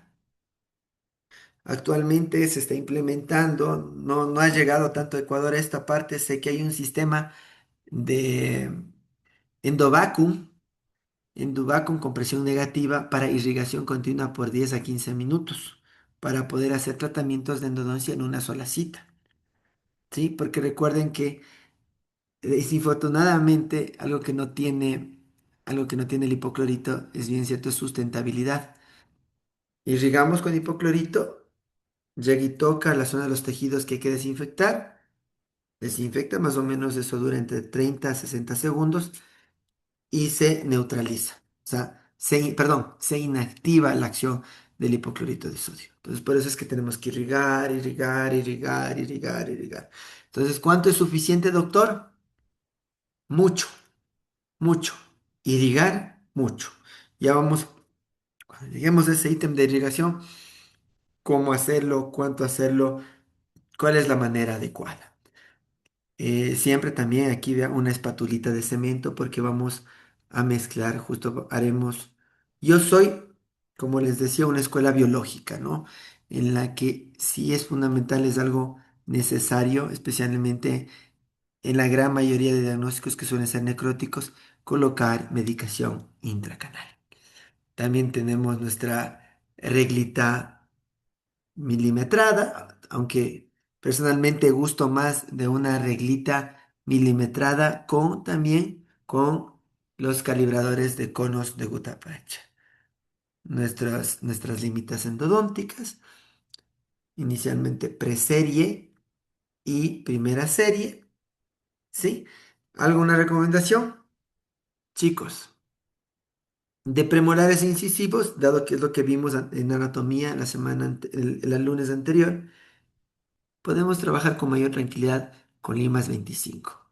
Recomiendo para molares, ¿sí? Dado hasta por la apertura del paciente y para la facilidad de nuestro manejo, siempre también tener limas de 21 milímetros, ¿sí? Entonces, fíjense cómo se tiene. Siempre vamos a también tener una mesita auxiliar porque nos imaginan cómo en endodoncia tenemos tantas cosas que usar. Miren nuestros juegos de grapas, ¿sí? Sí, miren, nuestro mecherito, nuestra caína, nuestros diferentes tipos de grapas para piezas anteriores. Chicos, por ejemplo, si es verdad que nos enseñaron y todo, que hay grapas exclusivamente para anteriores, hay para caninos, hay para premolares, hay para molares superiores, para molares inferiores. En ese sentido, ¿qué es mi recomendación? La que mejor genere un sellado cervical sin llegar a comprometer o sin llegar a generar trauma en la colocación del clamp en la zona de la encía. ¿Sí? De ahí todo funciona. De ahí nosotros podemos fortalecer nuestro aislamiento a través de otras técnicas como el uso del hilo dental, utilizar el teflón, utilizar barrera gingival, utilizar cianocrilato, utilizar cuñas de madera, etcétera.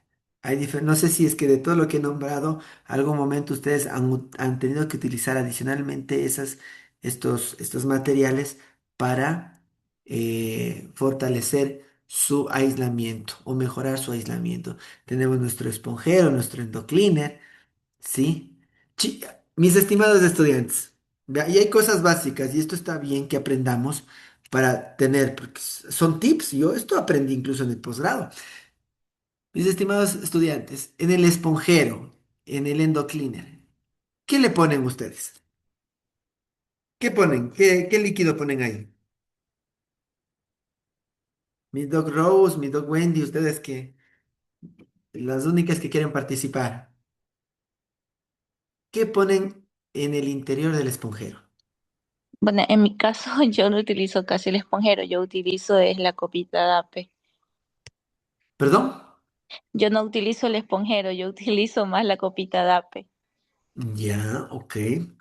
Ok, aunque sí le recomiendo el esponjero, ya le voy a comentar por qué, pero mi Dog en su vasito de apen, ¿qué pone? Hipoclorito. Hipoclorito, muy bien. ¿Alguien pone lo mismo o alguna otra sustancia?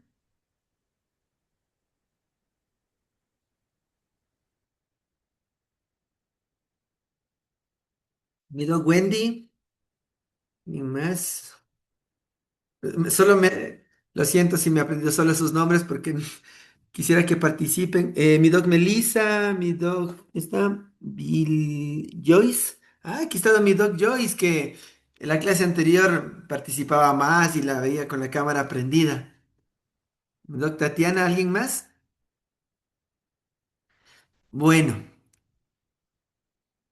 eh, mi recomendación, cuando utilicen en vasito o copita Dapen o en tequilero o en el esponjero, pongan alcohol, no pongan hipoclorito de sodio. Chicos, una caja de limas entre 11 y 13, entre 11, 13, $15. La caja de limas rotatorias, muy buenas, convenientes, 40 $45. Hay otras que son más caras que también me encantan, por ejemplo, que es las ProTaper Gold, 90 $95. Los gringos utilizan un uso y lo botan. En Latinoamérica no es viable eso, ¿no es cierto? Entonces, si queremos preservar, recuerden que sea níquel, titanio, o sea acero, es metal y el hipoclorito va a llegar a oxidar. ¿Cuánto nos demoramos en una endodoncia? 45 minutos, una hora, hora y media. Si, si nuestras limas van a estar todo ese tiempo sumergidas en hipoclorito de sodio, con el paso del tiempo van a tener una degradación, un desgaste. ¿Ok? Ok. Y mi querida, Ya. mande, sí, dígame. Ahora voy a usar más de alcohol. Sí, utilicen alcohol. Perfecto, Y muy bien. ahorita mi Dog Rose le voy a decir por qué el esponjero o por qué el endocline. Ok. Docs, tenemos que hacer lo que hacemos al colocar, por ejemplo, en el hipoclorito que usted hace, mi dog, en el vaso de APE, es desinfección, pero necesitamos hacer limpieza también. Limpieza sería quitar los detritos, ¿sí? De la superficie de la lima. Nosotros necesitamos, por ejemplo, cuando yo estoy aquí con mi paciente, perdón, voy a simular, ¿no? Aquí tengo a mi paciente. Les recomiendo unos baberos así, chicos, súper grandes para sus pacientes también. Pongo a mi paciente. Entonces yo estoy aquí, entonces estoy instrumentando y también tengo una gasa. Entonces estoy instrumentando,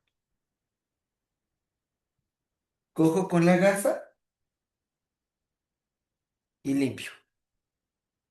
Y al esponjero o al endocliner. ¿Ok? Nunca saquen de la boca del paciente y al esponjero. No, saque y coloque. Y de todas formas, cuando ponen en el esponjero, ¿sí? Cuando ponen en el esponjero, va a limpiar. ¿Sí? Va a limpiar. Entonces recuerden siempre esto continuo. Limpieza, la acción mecánica y desinfección al colocar, al prender mis limas en el endocliner, va a estar en alcohol. ¿Ok? También nuestras cánulas de endodoncia, chéveres, ¿sí? Esas, estas metálicas súper bien, nos ayudan mucho. Y recomiendo Navity o EndoEasy de salida lateral. Salida lateral. ¿Sí? Salida lateral.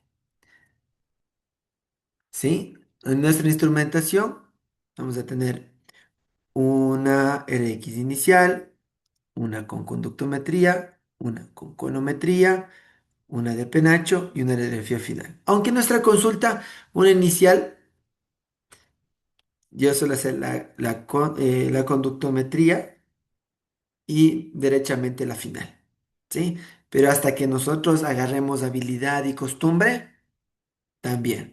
Otra sugerencia, estimados colegas, pues sí, ahorita que estamos hablando de juguetes, estamos hablando de equipos, estamos hablando de instrumentación, o sea, del kit. No sé si me ven, ¿sí? No sé si alguien tiene su consulta, pero yo les recomiendo, esta es una gran inversión, chicos. Uy, qué linda, yo la tengo. Sí, bien, mi Dog Rose, excelente inversión. Excelente inversión con su respectivo RBG. O sea, quienes hagamos endodoncia, chicos, esto es fundamental. Y les digo una cosa, el portátil, yo en un principio cuando tenía mi otra clínica con otros colegas, tenía la de brazo. Y es la incomodidad para uno, la incomodidad para el paciente. Esto, plin, plin, y como ustedes pudieron ver en mi sistema, ya tengo. puedo aclararlo. Me da varias opciones, como ustedes pudieron ver, me da opciones para visualizar más claro, a nivel de la corona, a nivel radicular. Puedo tener una idea de la dimensión. Entonces, esto es algo que es una buena inversión. Sí, endodoncia, mis estimados colegas, es de inversión. Sí, es de inversión. Entonces, chévere, Doc, tienes cita, está linda, ya está conmigo casi 3 añitos. Muy bien, ayuda mucho, mucho, mucho. ¿Ok? Doctor, disculpe, ¿y el Dime. localizador de ápices qué opina? Porque yo también tengo el localizador. Es excelente. ¿Cuál tiene? El... Mo- mo- mm, no me acuerdo qué marca es. ya, no es Woodpecker, DTE, algo así. Propex Pixie, Ese es Wallpaper, Molito. Woodpecker, ajá, ese es Woodpecker, Sí, ajá. sí, sí. Yo, por ejemplo, tengo el Propex Pixie y tengo el de Woodpecker. Sí, sí, es muy bueno. Sí, es muy bueno. Entonces, ya mis queridos colegas van viendo cositas que son necesarias en endodoncia y todas tienen su importancia. Ok, aquí, por ejemplo, eh, volvamos a lo de la endodoncia. Este es como la actualización de la clasificación del diagnóstico pulpar de este año. ¿Sí? Que ha coordinado la Asociación Americana de Endodoncia, así como la Asociación Europea de Endodoncia. Pulpa normalmente clínica, no endo. Entonces aquí es chévere porque nos permite, a veces, sabemos de la clínica y uno dice, ¿le hago o no le hago endo? Muchas veces, y en los últimos años, se ha hecho mucha endo innecesaria. Mucha endo innecesaria. ¿Sí? Hipersensibilidad pulpar, ahí están sus características, pulpa generalmente sana, pero su respuesta se intensifica debido a la exposición de los túbulos dentinarios, ¿no? Pequeños cuellos expuestos, ¿sí? Afracciones, erosiones, ¿sí? Entonces suelen ser síntomas leves y moderados, en cambios térmicos o generalmente al dulce. Pulpitis leve, fíjese, pulpitis leve. Recordemos que anatómicamente el complejo dentino-pulpar es un tejido conectivo laxo rodeado por un tejido mineral inextensible. Entonces, una pulpitis leve es reversible, es una pulpitis que nos da un pequeño indicio, nos genera una hiperestimulación, una hipersensibilidad dental, pero sin llegar a la patología, ¿cierto? Entonces, hallazgos subjetivos, o sea, el paciente dice, chuticas, a veces no saben ni qué pieza dental le duele. ¿Sí? Indica que está inflamada, a veces se ven caries tal vez hasta en la zona amelodentinaria, no son muy profundas, o es muy típico ver en pacientes que tienen afracciones sin exposiciones. Porque no sé si hayan tenido la oportunidad, yo tuve la oportunidad de hacer a un paciente endodoncia, a un paciente con afracción. La afracción era tan profunda que llegó a exponer la cámara pulpar. Pulpitis leve, severa, ¿sí? Y en la que ya tenemos sintomatología que es desencadenada por los estímulos térmicos y que puede ser espontánea, ¿sí? Generalmente muchas veces se exacerba en la noche. Ausencia de síntomas leves, moderados, ¿sí? En este ya se considera hacer el tratamiento de endodoncia. La necrosis, obviamente, ya es la lisis celular, tejido descompuesto, presencia de subproductos de descomposición, como suele ser lo supurativo, o gaseoso también. Sí, y diagnóstico pulpar no concluyente no requiere de intervención si hay requerimiento para detectar evidencia de necrosis o pulpar, ¿sí? A veces puede haber algún tipo de sintomatología cuando hay lesiones no cariosas, lo que habíamos mencionado por afracciones, erosiones, etcétera, ¿no? O incluso problemas pulpares. Aquí tenemos el caso clínico. Bueno, vamos a pasar porque nuestro tiempo es corto y bueno, el caso clínico es algo que esto lo utilizo mucho con mis estudiantes de la universidad. Y miren, aquí tenemos ya la presencia de caries profundas. Entonces, por ejemplo, bueno, en este caso clínico podemos señalar lo siguiente, que es importante mencionarlo. ¿Cuál es el diagnóstico pulpar y periapical correcto? ¿Sí? Nosotros podemos tener una primera impresión diagnóstica, ¿sí? Subjetiva, pero si ya lo corroboramos con radiografía y cuando ya hacemos el acceso, ya la valoración, vamos a tener un diagnóstico pulpar y periapical correcto y definitivo. ¿Sí? ¿Cuál es el tratamiento sistémico y endodóntico? Sistémico, en el caso, justamente para el control del dolor. Chicos, perdón, mis estimados colegas, ¿sí? Nuestros pacientes llegan a nosotros en procura de que les quitemos el dolor, que desaparezca el dolor, ¿sí? Y en endodoncia nosotros vamos a estar calificados justamente para manejar eso. Entonces, es necesario una analgesia precesión y posesión. Describa la técnica de instrumentación adecuada. Si ya hicimos la valoración o el diagnóstico a través de esta tabla, si es pulpitis, hago una pulpectomía. Si es necrosis, hacemos una necropulpectomía. ¿Sí? ¿Eso para qué nos sirve? Si hacemos instrumentación manual, sabremos que, y ahí es también el siguiente ítem de este cuestionario, de esta cuestión, que es descripción de la técnica de instrumentación adecuada, ¿sí? Crown down, si es pulpitis, step back, eh, no, crown down si es necrosis y step back o de retroceso si es pulpitis, ¿sí? Aunque obviamente ustedes también están porque vamos a aprender mecanizado, así que técnica híbrida es lo que vamos a utilizar. Entonces es algo muy importante también de anotar en nuestra historia clínica.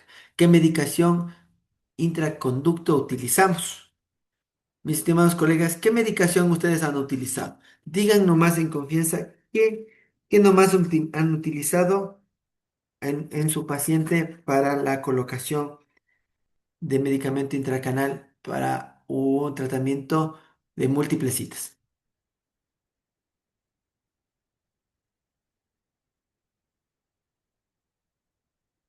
Mi estimado Ángelo, ¿alguna idea? Rose, Tatiana.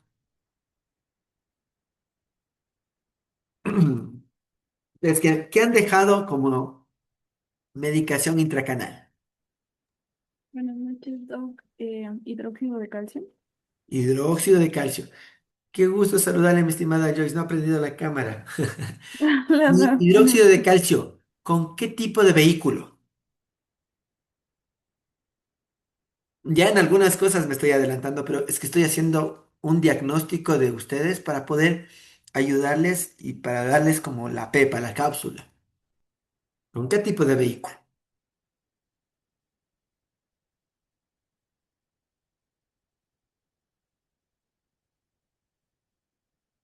¿Verdad? Entendemos como vehículo con qué lo mezclamos. Recuerden, mis estimados estudiantes, que el polvito que dice hidróxido de calcio en realidad no es hidróxido de calcio, es óxido de cal. Nosotros al humectarle, al hidratarle, vamos a agregar ese ion hidroxilo y vamos a generar el dióxido de calcio. En la literatura y también en el metaanálisis, en lo que es en medicaciones de demora, en medicamentos intraconductos, se sugiere que hay vehículos acuosos y oleosos. Lo que vamos más a utilizar en realidad van a ser vehículos acuosos. Y puede ser anestesia, agua destilada y suero fisiológico. Cuéntenme, mis estimados, ¿qué vehículo utilizan con más frecuencia? el suero, Doc. Muy bien, mi estimada Joyce. ¿Alguien más utiliza alguno de los otros? Suero fisiológico, Doc. Suero fisiológico, Tati, muy bien. Ya van dos sueros. ¿Ninguno otro? Les cuento que yo también mucho tiempo fui team suero, hasta que en el posgrado supe, supe un tip importante. El mejor vehículo oleoso para hacer hidróxido de calcio es el agua destilada. Explicamos por qué. ¿Por qué no tanto anestésico? Anestésico ayuda mucho, pero uno de los componentes del fármaco en sí, de la anestesia, puede generar cierta inhibición o pérdida de la alcalinidad del hidróxido de calcio. Con el uso de los sueros, con el suero fisiológico, no va a haber una sinergia. Recuerden que en el suero fisiológico también vamos a encontrar sales minerales, como cloruros y sodio. Entonces va a haber una competencia y también no va a haber una estabilidad alcalina del hidróxido de calcio en el conducto. O sea que no va a ser eficiente.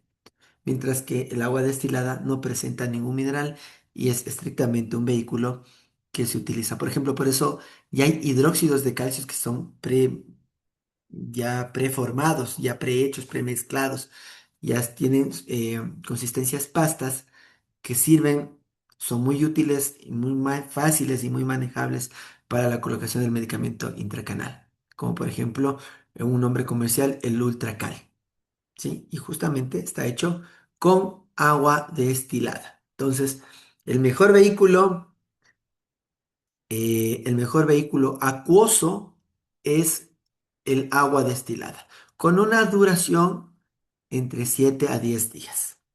¿Ok? Con una duración de 7 a 10 días. Entonces, ese es el tiempo que lo dejamos. ¿Y por qué? Para la neutralización, para la disminución de la carga bacteriana que encontramos en nuestro componente dentino pulpar. ¿Sí? ¿Cómo es la obturación? Sí, la gran mayoría de nosotros sabemos que nuestra técnica de obturación, la más usual, es eh, la técnica de condensación lateral en frío. ¿Sí? Entonces, cuando aplicar alguna otra técnica, ¿sí? De sonda continua, técnica híbrida de Tiger, de termoplastificación, etcétera, ¿sí? Entonces, tenemos claro esto. ¿Tienen alguna pregunta de estos nuevos tips que hemos conversado el día de hoy?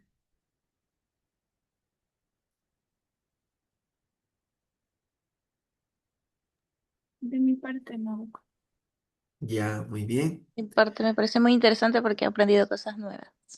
Eso, precisamente eso, ese es el propósito de esto. Muy bien, mis estimados colegas, quiero saber, eso es importante y no tengan ningún empacho en consultarme, porque yo también hasta puedo aprender de ustedes cómo es su protocolo de manejo en su consulta. Y yo, por ejemplo, obviamente les daré las opciones que se utilizan en la clínica, las que están probadas por la academia por la literatura endodóntica, de tal suerte que podamos mejorar, porque precisamente ustedes vinieron justamente a estas capacitaciones, a este diplomado, en función de aumentar sus conocimientos y tener un mejor y un mayor gusto incluso por la endodoncia. No, Dígame, mi estimada Joyce. en los vehículos que nos mencionaba, me dijo los acuosos y cuáles eran los otros. Oleosos. Los Oleosos. oleosos son El igual oleoso que los son, por viscosos. ejemplo, la glicerina, Influencia. la Ah, glicerina, ya. el propilglicol, ¿sí? Que es un alcohol oleoso, y la glicerina. ¿Cuándo utilizamos vehículos oleosos? Cuando tenemos un proceso infeccioso bastante grande o cuando también estamos en un tratamiento para hacer apexificación. Hallado. Cuando hacemos un tratamiento, cuando hacemos un tratamiento de apexificación, cuando intentamos madurar una pieza dental definitiva inmadura. Esas serían las indicaciones como para llevar hidróxido de calcio con vehículo oleoso porque necesitamos que permanezca más tiempo y que el ion calcio eh, ayude en la neoformación de tejido dentinario. En ese particular caso, utilizamos vehículos oleosos que pueden estar por sobre el mes, ¿sí? Por sobre el mes. Hallado. Muchas gracias. ¿Ok? A- a- quiero acabar la clase de hoy. Justamente hoy quería hablarles y el objetivo, morfología interna de piezas deciduas, historia clínica, ciertos tips también de los procesos que hacemos en endodoncia y algo que es muy importante que quiero que a nadie le pase. Quiero que a nadie le pase personalmente.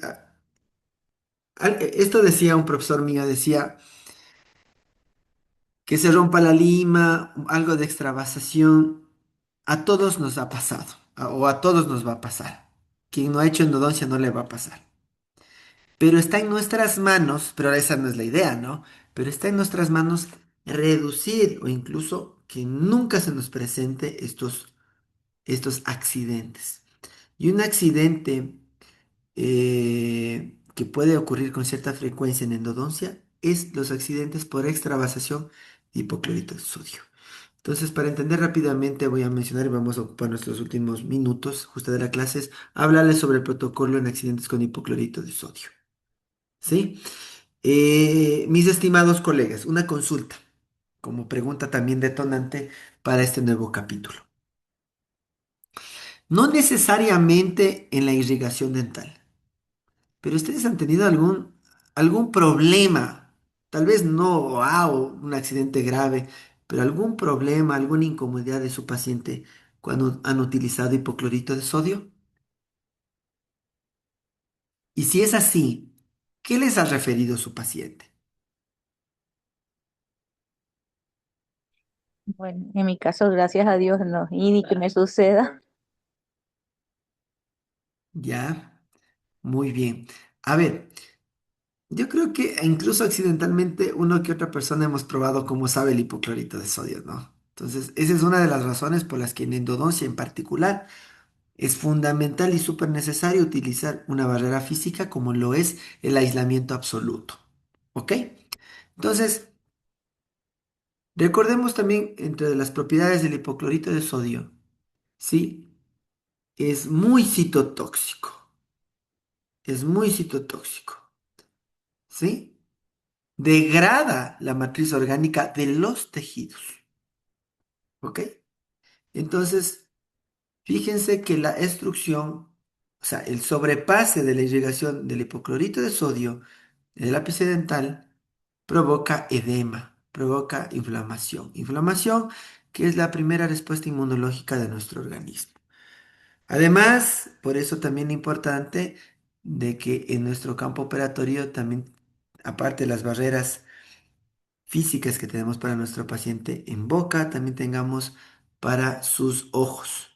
¿Sí? Porque una salpicadura puede generar lo que ustedes ven, esta irritación en la esclera de los ojos, generando quemaduras químicas. Sabemos lo que pasa en la ropa, por eso yo les recomendaba, fíjense, vean, yo tengo y este ya es de hace años, ya este babero sí debe tener como unos 8 años, y apenas nada, un poquito de colorado, pero me ha aguantado mucho. Entonces, y por ejemplo, si ustedes me ven, sí me ven, ¿no es cierto, chicos? Sí, Doc. Sí. Por ejemplo, tengo mi scrub, ¿no? Tengo mi pijama clínica, pero cuando voy a atender, mi bata. Esto les recomiendo, chicos. Mi bata, tengan su bata.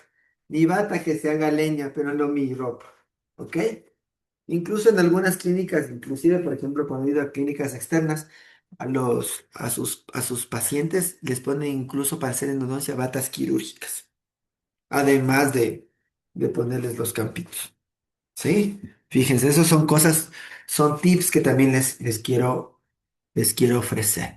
Algo muy importante, chicos, es raro, pero puede haber una persona que tenga un poco de hipersensibilidad en la piel, dermatitis de contacto, consultar esto, ver, ustedes valoren esta zona también. Recomiendo antes del aislamiento pongan vaselina, vaselina. Un tip también que aprendí de un profe de Brasil, esta me gustó, este tip. ¿No es cierto que en nuestros diques de goma saben venir ya unas plantillas para hacer las perforaciones, ¿no es cierto? Nosotros también podemos generar como una plantilla y tener, ¿han visto las toallas de cocina? ¿Sí? Toallas de cocina. Entonces vamos a hacer una plantilla estándar de la forma de la cara de un paciente. Aquí, la abertura de la boca, ¿sí? Y cuando coloquemos nuestro aislamiento, antes de colocar nuestro aislamiento, y obviamente que no tapen las fosas nasales, colocamos una toalla de papel, la toalla de cocina. O algo que yo también hago mucho,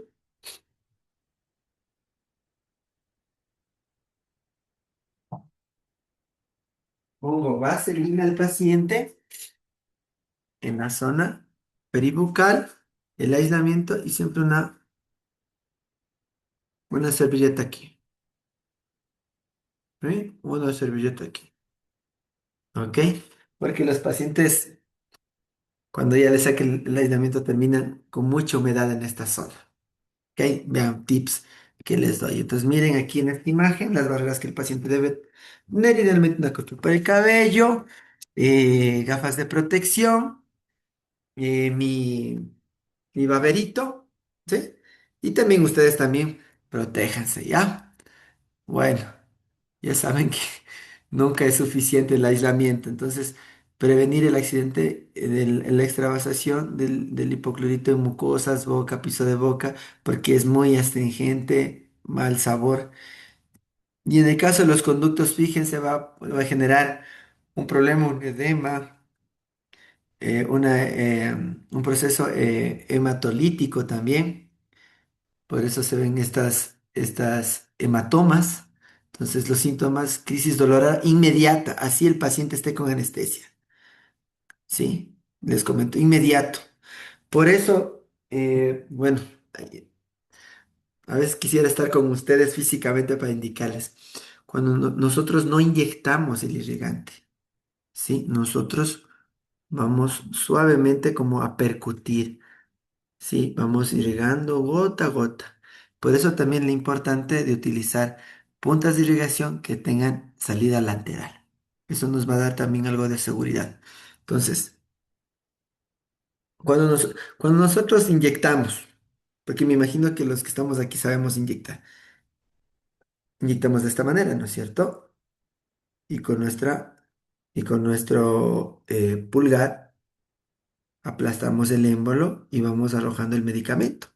En el caso de la irrigación y para evitar accidentes con hipoclorito, intentemos que la parte del émbolo de la, de la inyección de la jeringa no lo utilicemos el dedo, sino hasta nos va a generar un poco de incomodidad, pero con el tiempo nos vamos a acostumbrar. Hagámosle con esta parte de la mano.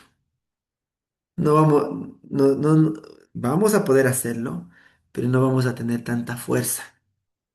Y eso derivará en que nuestra irrigación sea lenta y continua, sea constante y sin presión. Si nosotros inyectamos, es equivalente a que las llaves de agua, nosotros pues, cuando ponemos el dedo, sale a presión, ¿no es cierto? Eso equivale cuando inyectamos, cuando hacemos esta presión. Aquí vale la pena también hacer una observación. Para nuestro irrigante, lo ideal, chicos, es utilizar jeringas hipodérmicas de 5 cc, de 5 centímetros cúbicos. Los 5 cc, cada cc, vamos a irrigar lentamente, vamos a irrigar en una media de entre 5 a 10 segundos por mililitro. Sí, vamos contando así suavecito, vamos irrigando. Y nuestra cánula de succión aquí. Con esta parte. Con esta parte, ya no con esto, para la irrigación. Ese es otro tip para evitar la extravasación o para evitar la inyección accidental de hipoclorito. Posible extensión del edema sobre el lado lesionado, especialmente la zona anterior. Recuerden que nuestro hueso maxilar, si bien es compacto externo, tanto en la cortical vestibular como palatina, tiene mayor densidad, es mucho más esponjoso intermaxilarmente, ¿ok? Entonces puede generar lesiones muchísimo más profundas. Sangrado profuso desde el conducto, sangrado intersticial profundo en hemorragia hacia la piel, Entonces, sabor a cloro, irritación en la garganta, ¿sí? Pueden irse a fosas nasales y a nivel de la garganta. Entonces, ahí lo que vamos a hacer en primera instancia es dejar de irrigar. Vamos a succionar lo que más podamos. Incluso ahí podemos utilizar las capillary tips, que son las puntas de irrigación para irrigar y vamos a, perdón, para succión en conducto. Y vamos a succionar siquiera por un minuto. Solo succionar lo que más podamos. Y vamos a irrigar suero fisiológico. Y vamos a hacer masaje por la zona en la que se haya dado el problema de la extravasación. Por eso lo que ya había mencionado antes, el uso de cánulas de irrigación de salida lateral, no de salida central. Bueno, yo a veces sí utilizo de salida central, pero porque tengo un poquito más de experiencia, igual siempre con precaución. Longitud de seguridad, 3 milímetros antes de llegar a nuestra longitud de trabajo. Siempre mantener el tope. A veces yo utilizo uno, dos, tres topes. O por ejemplo, en el caso de mis limas rotatorias, ya tienen incluso hay unas señales.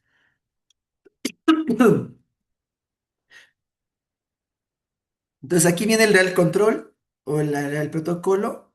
Vamos a retirar el aislamiento absoluto, lavar con abundante suero fisiológico, colocar inmediatamente anestésico sin vasoconstrictor.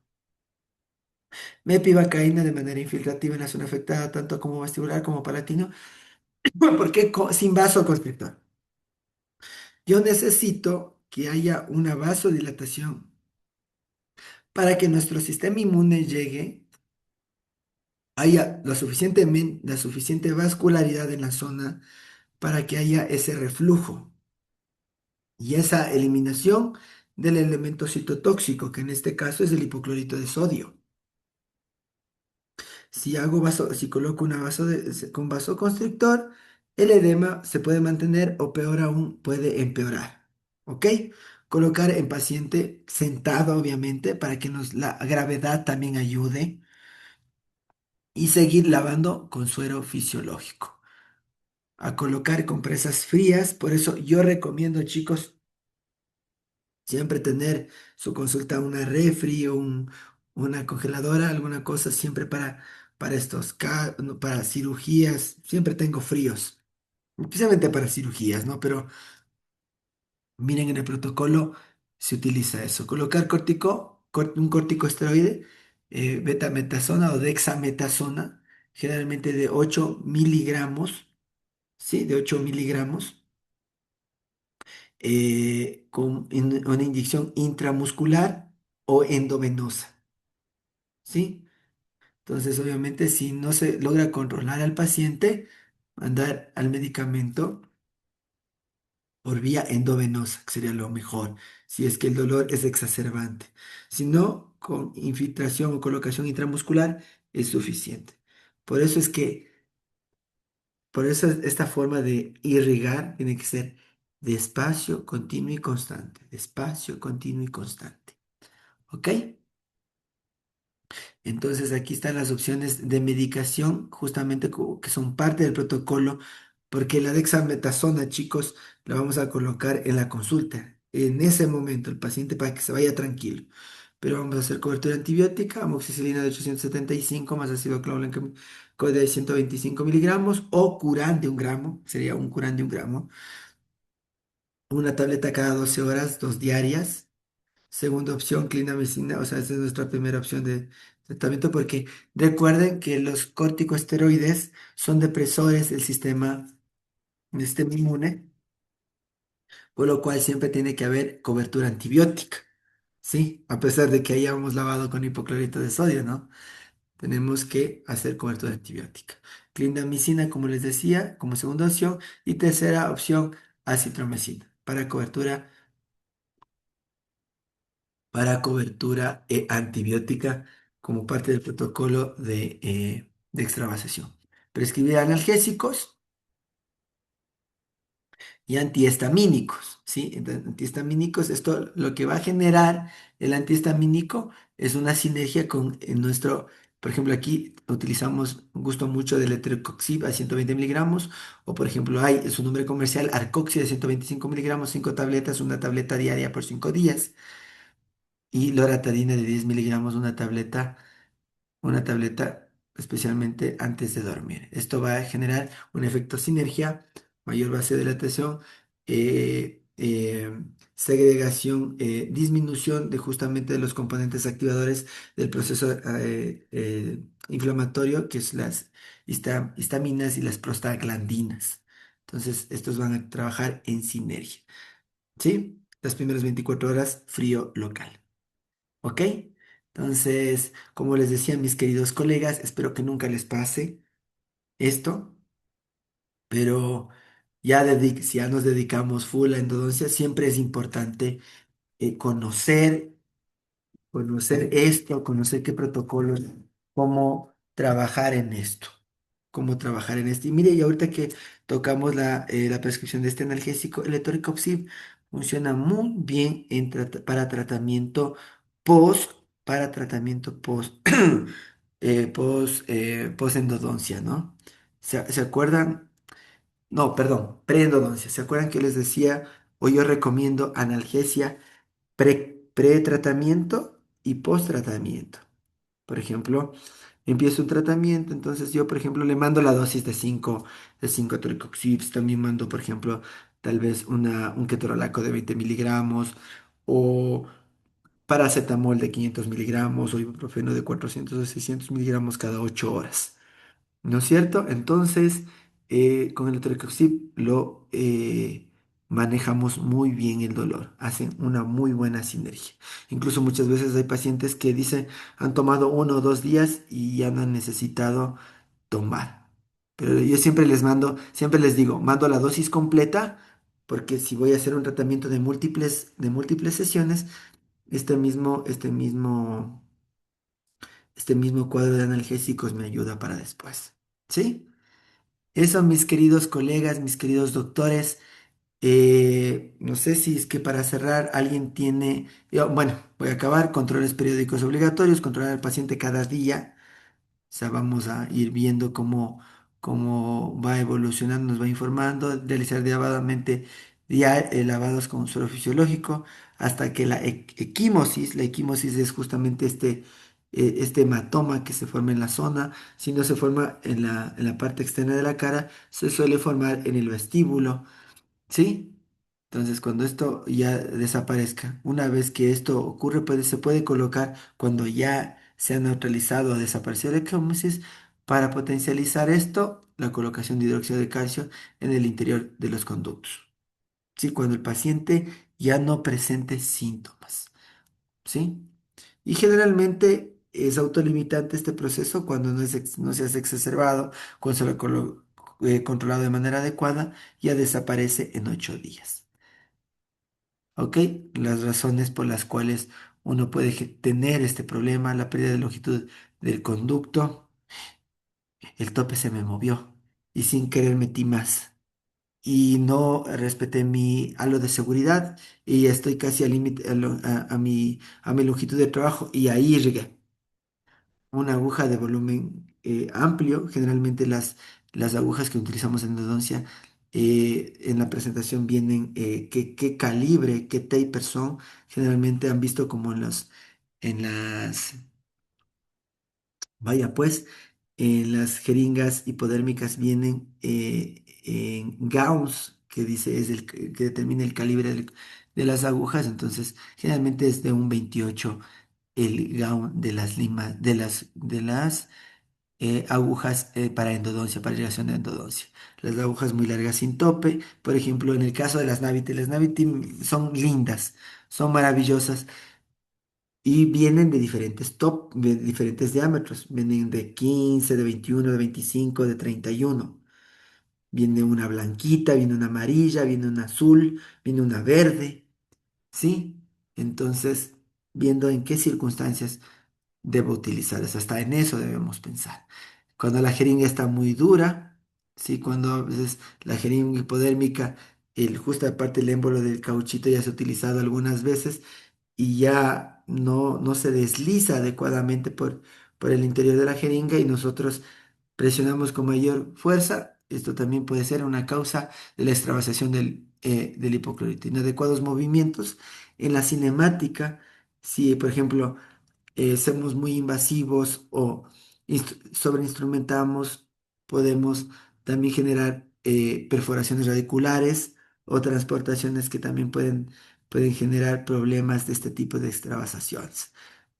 Y las vasoacciones radiculares que pueden ser patológicas por el proceso infeccioso también, lo que hace es reducir la dimensión de la raíz, lo que también, además de reducirla, el foramen apical, que normalmente es así, se puede ampliar por la absorción externa, lo que va a generar que más posiblemente se haga una extravasación.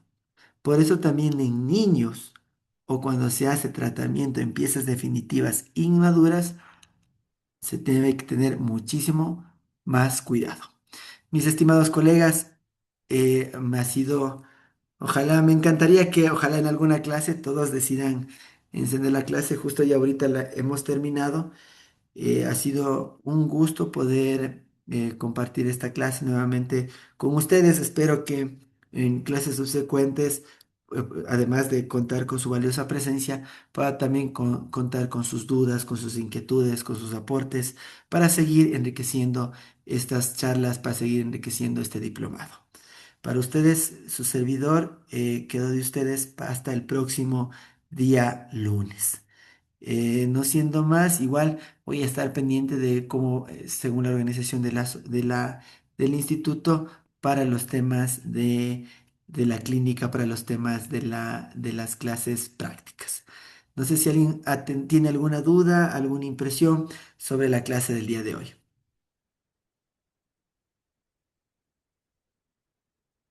De mi parte no, no, le agradezco muchísimo. De mi parte tampoco, muy buena clase, doctor. Gracias.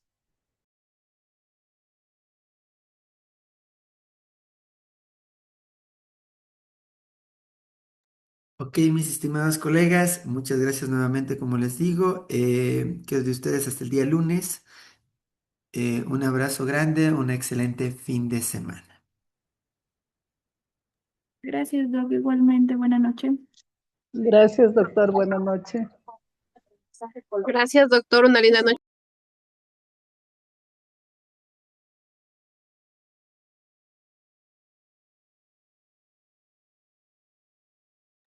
Hasta luego, Doc.